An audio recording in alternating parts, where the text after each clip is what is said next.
Hello beautiful people, and welcome to another galactic Mayan astrology report. This is an astrology report for the 8th of May 2020.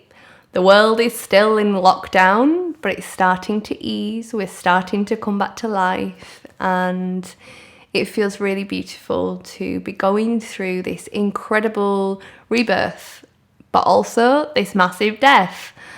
And I know that a lot of us are having different challenges in different ways with our own personal reality and experience, because we are really being called to step up into the truth of who we are right now, the truth of our universal selves. And that's really, really, really amazing. But there's a bit of stuff that needs to be wiggled about and transformed for that to happen. So the Wavespell that we are moving into is the energy of yellow sun. And yellow sun energy is about the collection of all parts. It's about integration. It's the final of the 20 signs within Mayan astrology. And it's a yellow sign. So that is all about flowering, revealing, and like the fruits of our labour. Now, with it being the 20th sign, it's like a little bit of everything, and it's about the whole picture, the whole being, the whole reality. And it's really this call to release duality, not in a mental sense, but in a heart sense. It's about unconditional love. It's about accepting who we are in process. It's about accepting who we are right now, not who we're going to end up being. It's about unconditionally accepting who we are and what our experiences have created, and I think it's very, very easy for us to unconditionally love and accept the parts of ourselves and others that have been through really adverse experiences when we were little or throughout our lives. But it's a lot more difficult to love and accept the parts of us that have been developed in order to cope with that. So with that, I mean like the controlling parts of us, the ragey parts of us, the out of order parts, all of these elements of self that are just really difficult to deal with. It's very, very, very hard to unconditionally love those parts. It's a challenge to do that. And I know that personally for me, like being in a relationship, being in a conscious relationship, and having to, or being permitted to play out, these deepest parts of self has been and is a hugely challenging thing, because before we got together, it was like removing all of the different coping mechanisms and then coming into this space of like, okay, so I don't drink, I don't take drugs, I don't party, all of the things that I personally did to escape and to be okay, even though inside I really wasn't. All that's gone. I feel really clear. A lone little butterfly, da-da-da-da, meet another person, meet my person, and then all of a sudden it's like, oh shit, there's still a lot to deal with here. And this is the beauty of it though, and this is really what this time on planet Earth is inviting us all to do. It's giving us this window of like, you're not going out to work, you're not going to see your friends, you're not going partying. The universe is literally like pinned us all down and gone, right, what's left? When you're not trying to cope or manage or escape, what is there? And then we have to face it. We have to face the truth. And that means that all of the parts of us that we've been trying to push away or escape from or manage are able to come out and to be seen. And, our most traumatized parts of self often never even see the light of day. We often don't even realize that they're there. We can conceptually be like, oh yeah, I must feel like that if I went through that. But to actually live out that trauma and reveal that traumatized part of ourselves is the key to being able to then lovingly take that part and take care of it.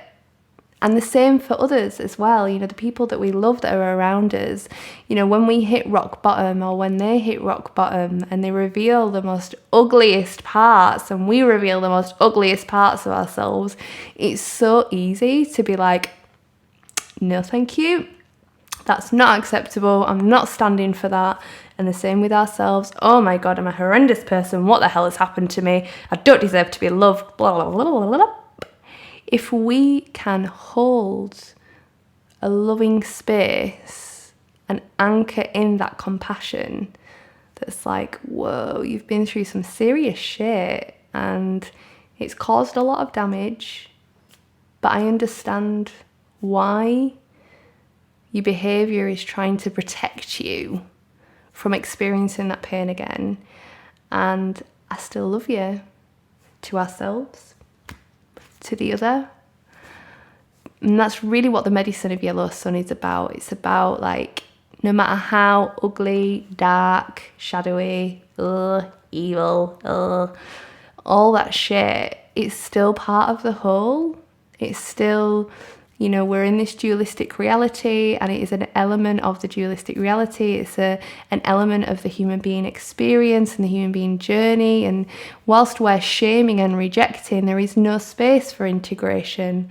But when we're loving and we're accepting and we're understanding and we're anchored in compassion, then we get to come home. If we are going on like a soul journey to collect our fragments, meeting a fragment of ourselves and being like, oh, you shouldn't exist. What are you doing here? That's not supporting us to integrate. Actually, it's like, whoa, hello. Thank you so much for all that you've done for me, the way that you've protected me, your incredible ability to, you know, hold me together whilst deep down, really, I've been an absolute mess. Thank you. Then we get a bit more integrated. When we feel loved, we shine. When children feel loved, they shine. And it's really this thing of like, you know, when we are all just big children, we want to be loved, we want to be accepted, and all of the difficult emotions that we've not been able to handle and cope with, we've had to overcome somehow. And the way that we've done that is by developing all of these different elements of, you know, self or coping mechanisms or whatever, to try and keep us safe. And actually, the thing that's going to keep us safe is love. Unconditional love and acceptance. And it's so easy to talk about unconditional love. And it's so easy to read the book about it and be like, yes, I practice unconditional love. But when it actually comes down to being face to face with something that you do not want to love and accept, it's a whole different ball game, isn't it? But that's the beauty of this human experience, this time on the planet, this energy of Yellow Sun. It's like love, love, love, love, love, love, love. You know, come into that space of acceptance and love, even when it's a mess, even when it looks horrendous, even when it feels really shit. It's always pushing us into greater alignment, always. It's like the Abraham Hicks stuff, which I feel often misses out like a really important step of shadow work. But their thing is like contrast is always showing us where we are out of alignment so that we can get back into alignment. And that's it. It's like all these parts of us that were not loved, that didn't feel loved enough. You know, once we love them, then they come home, then we come home, and we come home to our bodies, and we come home in our lives, and then we're the biggest, brightest versions of ourselves, so that we can really support the whole reality that we're in to shift out of duality, because we're kind of come to the end of it now, you know? So I hope that you have a wonderful Wavespell. I'm still not present on social media other than YouTube, but I know that the time is brewing, still working through some stuff, still figuring out who the hell I am now, as I always am. But I can feel that there's something really anchoring, and there's magic to be had in this new home as well, but more on that later. So enjoy your Wavespell, beautiful ones, and I will speak to you again very soon. Lots and lots of love.